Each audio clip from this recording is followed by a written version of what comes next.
In today's Leeds news, retaliation speculation, international updates and new Dallas role.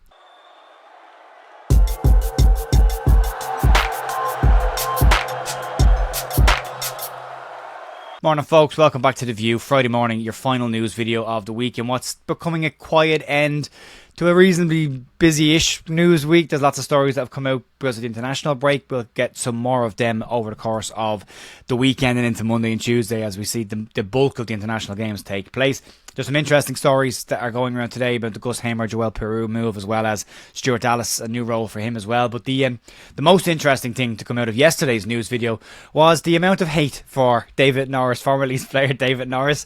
And I now know from going through the comment section, who cares what David Norris thinks? That was the bulk of what I got from that. So in future, if David Norris opens his mouth about Leeds United, I will avoid it like the plague after that yesterday. So yeah, thanks for the feedback. But we will move on from what David Norris thinks about Leeds United. But we'll start off today with the news around a very interesting story that's come out around Gus Hamer and Joel Piroe and what went on the week leading into deadline day.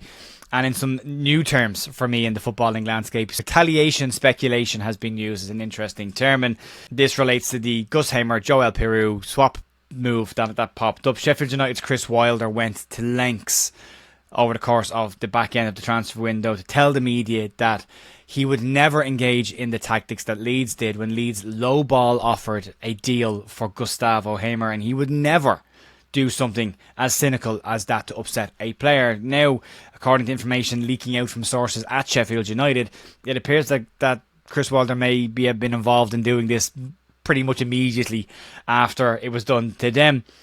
In the closing days of the summer window, Leeds were rumoured to have put in a player plus cash bid for Gustavo Hamer, and the player that Leeds were looking to leverage was Joel Piroe. BBC Leeds' Adam Pope revealed that this story was created by Sheffield United in response to the initial low-balled bid that was put in by Leeds United. On the topic of the bid, Adam Pope said the following: "There's a lot of dispute over Joel Piroe. If I'm being honest, in my opinion, that's not true. From what I've been told, it's more done as a retaliation to disrupt, so I'm not buying it." So Sheffield United engaged in a tactic to unsettle a player after previously stating that they would never engage in that practice to unsettle a player.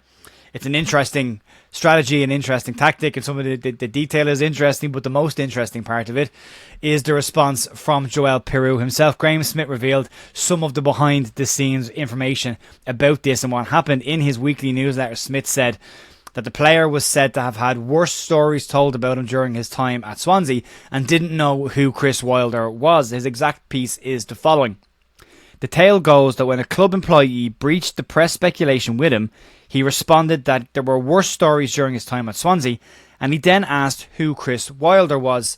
So, an unsettled Joel Piroe was the goal.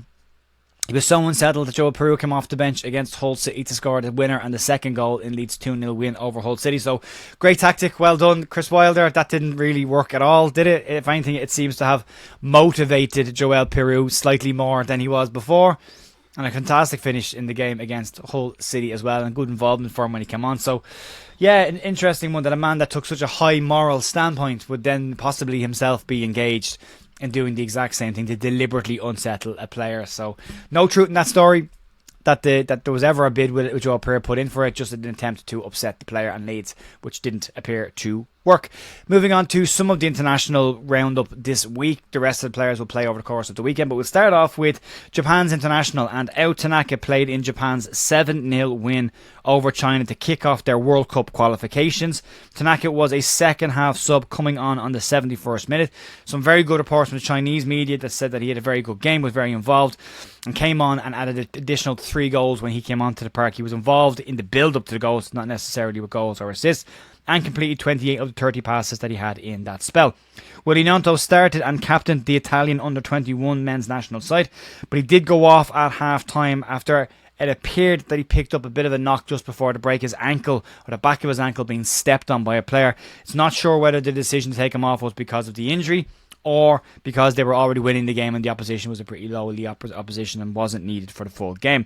At Leeds under-21 goalkeeper Rory Mahady kept a clean sheet in Scotland's 2-0 win over Azerbaijan, and as I said, the bulk of the players will play the rest of their games over the course of this coming weekend. During the course of this week, some questions popped up in the comments. One of them was, what's going on with Stuart Dallas and what is his role anymore? Did he ever pick up a role at Leeds United? Well, it seems to be a very well-timed question because some information has come out yesterday about Stuart Dallas and where he could be potentially heading with his career.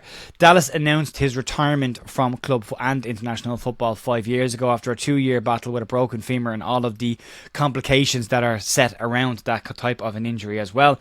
But Dallas was still seen as a very key person in the dressing room for Leeds United last season, and Leeds did say when he retired that there would be roles opened in the club for him in an attempt to keep the player around the club. Dallas himself has also said that he would like to stay at Leeds United and that a role would be great, but there's no, as I said, no role has been taken up by the player just yet there. And I was unsure what direction he was going to go with his post-playing career. Dallas has been keeping himself busy doing some punditry work for Sky Sports, which I'm not even slightly surprised. Stuart Dallas is an incredibly professional person and carries himself that way with media interviews that he's done in the past, so not even slightly surprised that he'd end up going into the media.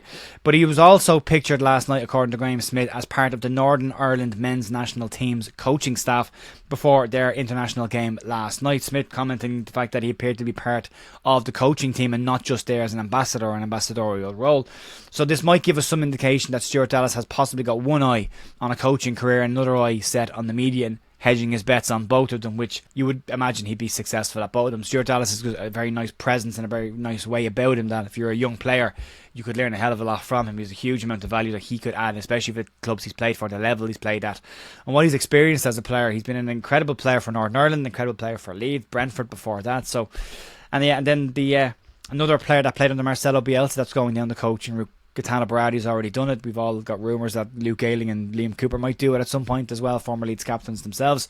So it'll be interesting to see how many of these go down the route. We've seen Gallardo and Areola, two of Bielsa's kind of understudies, go on to become really decent coaches at a high level as well. So you never know. It'll be interesting to see. But that's probably going to be it for me today, folks. Short enough. We did do the podcast yesterday where we talked about redemption arcs and covered Willie Gnonto Jr., Firpo, Brendan Aronson and Max Ferber on the back of Max Ferber's comments to the media this week as well. We talked about how far down the line are some of these players with their redemption arcs, or is a redemption arc even needed in the first place for most of these? We're reading too much into it. So that's there. You can check that out.